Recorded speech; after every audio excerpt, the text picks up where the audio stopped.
Plus fort que le Prozac, l'huile essentielle de Néroli. Vous avez été nombreux à me poser la question. Alors, est-ce que vraiment le Néroli est plus fort que le Prozac? Le Prozac est un antidépresseur. Le Néroli n'est pas un antidépresseur. En effet, le Néroli comporte une double molécule, à la fois l'acétate de linalyle et le linalol.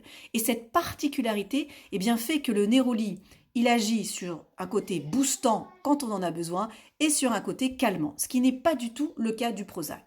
Alors oui, je sais, vous allez me dire, oui, mais un tel a dit que. Un tel a dit que ça remplaçait le Prozac, que l'on pouvait utiliser le Néroli.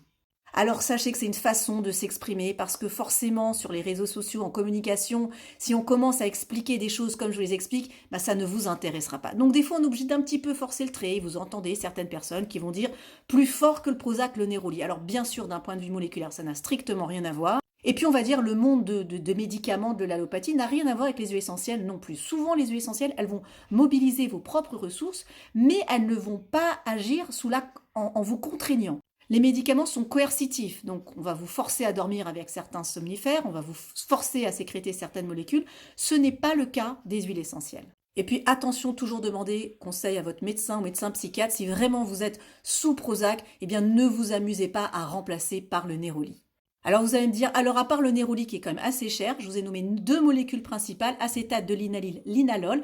Sachez que ces 2 molécules clés, on peut les retrouver aussi dans la lavande ou bien dans le linaloé du Mexique. Donc si vous voulez avoir un petit peu accès à ces composés moléculaires, à part le néroli, lavande, linaloé, ça peut être intéressant. Alors évidemment, il y a bien d'autres composés, mais ce que je veux bien pointer du doigt ici, c'est faites attention, ne remplacez pas de façon un petit peu facile vos médicaments par des huiles essentielles. Alors parfois on peut faire des substitutions, mais il faut être vraiment aguerri.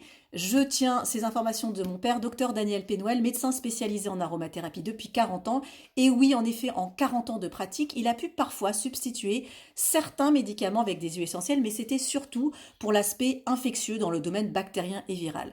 Concernant tout l'aspect, on va dire, psychiatrique et hormonal, ce n'est pas spécialement du ressort des huiles essentielles, en tout cas pas complètement. Donc il faut être très vigilant quand on vous parle de substituer et toujours renseignez-vous, allez à la source. Si vous voulez en savoir plus, je vous invite à découvrir ce livre qui a été coécrit il y a 30 ans, qui pose les bases de la médecine aromatique, l'aromathérapie exactement, et également, toujours du docteur Daniel Pénoël, mon père, mon code de sécurité aromatique. Qu'est-ce qu'on peut faire ou ne pas faire avec les huiles essentielles? Pour répondre à cette question, il faut d'abord passer le code.